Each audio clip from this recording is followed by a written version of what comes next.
Hi, I'm the director for Common Knowledge Trust, and I was also very privileged in the early 1970s to work with hundreds of fathers and mothers, and together we developed the Birthing Better courses. And today, this is an introduction to all of you who are going to give birth in hospital. Childbirth is just the bizarrest field, really, to tell you the truth. It's sort of like very present. You're pregnant now, you will give birth within the year, and then you're going to forget about it. So we don't actually have a long history and a long memory of what happens. When people like me have lived through that history, I have a long history. I gave birth in 1970 in hospital in the United States, and there was a different evidence-based practice of the day. When I went in, my husband was permitted to come in with me. He was the first group of guys in that hospital. Every hospital has its own policies that drives you nuts. And doctors have their own policies that don't always fit with the hospital policies. That drives you nuts. And then if you live in the United States, you have insurance companies, and that drives you absolutely beyond the bend, really, to tell you the truth. So when I went into the hospital in 1970, I was shaved. I was given an enema. I couldn't eat, I couldn't drink, I couldn't get out of bed and walk around. I had the normal standards of care, assessments, monitoring procedures. When I gave birth, I was wheeled into theater. I was on my back, my hands were strapped down to the bed, my feet were in stirrups. I could look at a mirror at the foot of my bed. I was given an episiotomy. My daughter was delivered with forceps. That was the standard of care practice. I stayed in the hospital for 7 days. My daughter was in a nursery. We didn't breastfeed very much. She was given formula or sugar water. I took her home. I breastfed her. That was what it was. We didn't think about it. Only 4.5% of women had cesareans, and they were only performed at a risk to a mother's life. And they were very serious, major abdominal surgery. We were cut from the pubic bone to our belly button, and it was dangerous to have a vaginal birth after cesarean because the uterine muscles were cut this way. And so, it was what it was. And at the same time, we attended the first childbirth preparation classes ever taught. Really, globally, they were beginning to be taught, led by 3 male obstetricians, Lamaze, Bradley, and in New Zealand, where our trust is, Grantley, Dick Reed. And so all of us, there was a very high societal expectation that we attend childbirth preparation classes, and those classes were entirely skills-based. We learned and we practiced breathing and relaxation exercises. There were no choices. We couldn't go into the hospital. We couldn't make a birth plan. That was not on the cards in 1970. So why am I talking to you about this today? Because things have changed, and they have changed so dramatically. You would think that birth would be better for everybody, better for you as a birthing woman, better for the father or the other person who's your birth coach, better for the hospitals and the labor and delivery nurses or the midwives or the obstetricians who attend births. And it's not better. It's complicated, and it's much worse, with a cesarean rate now upwards to 40% and more in some hospitals. And we're not talking about globally, which we should, because our courses are global. So your country has its own history. I can talk about American history, and I can talk to some degree about New Zealand history. So you're going to have your baby in the hospital, and what does this mean? Well, I want to tell you what we did, what my generation of women did for you and your partners. We changed childbirth. And how did we do that? Because we stopped suffering in childbirth. And we're going to talk about this in another lesson, about the 2 elements in childbirth, suffering and risks. So when we learned skills, unfortunately, these 3 obstetricians were targeting the risks by saying low-risk women having a normal pregnancy and birth should assume to have a low-risk normal birth, which isn't always accurate. They just left out the suffering. So their skills really were targeted to having a natural birth, pain-free labor with no medical care.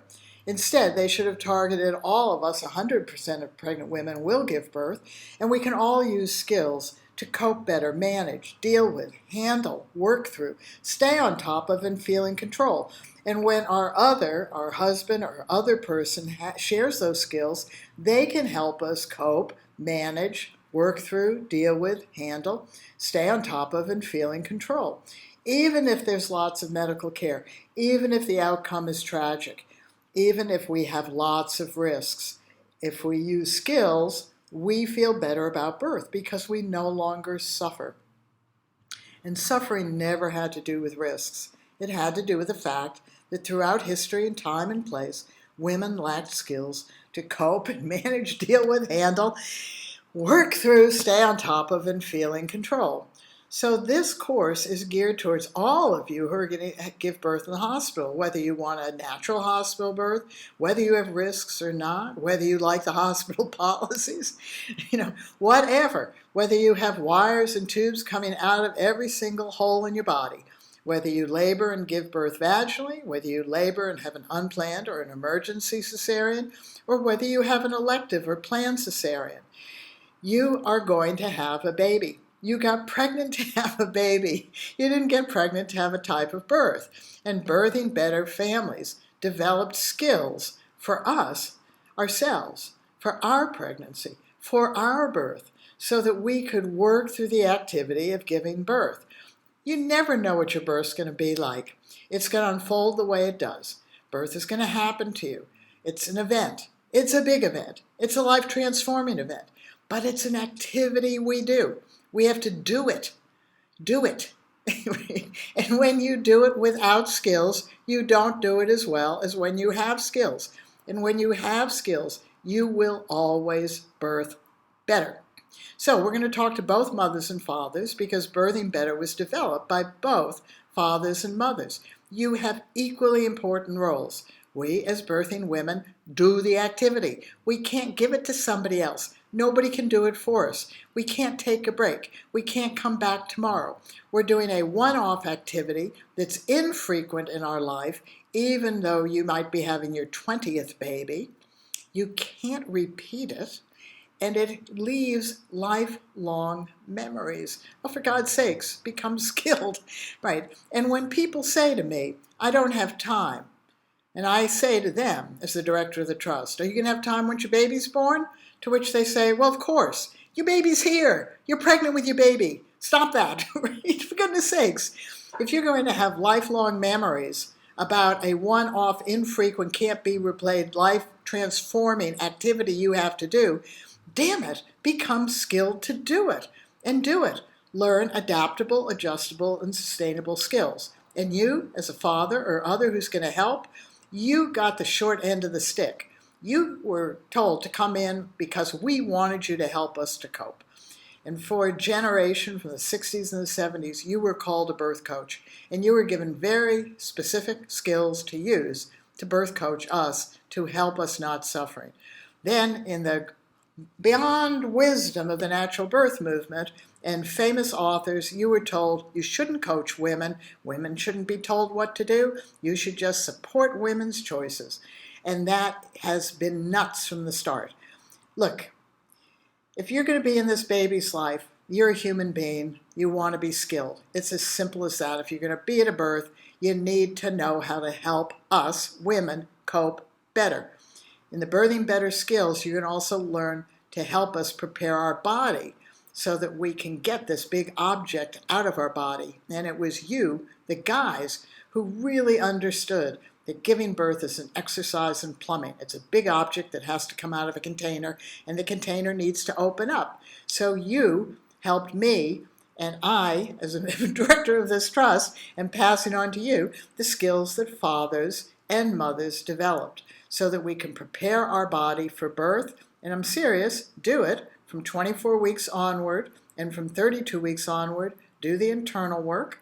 And then the skills to cope, how to work through birth, whether we're driving to the hospital, being prepped, and lying numbed down from our breast down, having surgery. It is your baby's birth, for God's sakes. We get pregnant to have a baby, not a type of birth. Use skills, because it's It inspires us. It gives us confidence to move from pregnancy, birth, into parenting. If we go through birth being numb and dumb, not knowing what to do, it is harder to wake up the next day. I don't mean physically wake up. I mean emotionally wake up to the fact that you now have to take care of a baby.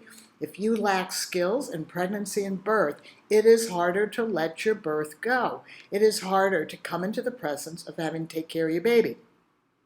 When we are skilled as human beings, as mothers and fathers, we move into being skilled right away and we let go of the birth.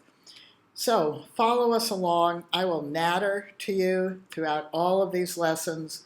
We've got wonderful resources that our trust has put together from all the skills you and both of you, men and women, have developed.